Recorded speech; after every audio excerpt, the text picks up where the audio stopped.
युद्धाचा थेट फटका आता भारतीयांच्या खिशाला बसणार आहे।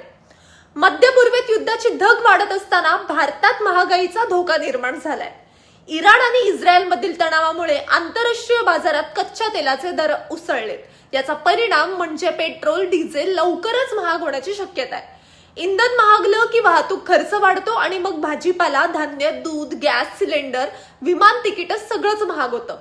भारत मोठ्या प्रमाणात तेल आयात करतो आणि इराण इस्रायल युद्ध लांबलं तर महागाईचा भडका उडू शकतो। म्हणजेच युद्ध मध्य पूर्वेत पण कात्री थेट भारतीयांच्या खिशाला लागणार आहे। आता सगळ्यांची नजर सरकारच्या निर्णयावर असणार आहे की कर वाढतील की कमी होतील, सबसिडी मिळेल की नाही, की सामान्य माणसालाच पुन्हा महागाईचा भार उचलावा लागणार आहे। तुम्हाला काय वाटतं कमेंटमध्ये नक्की सांगा।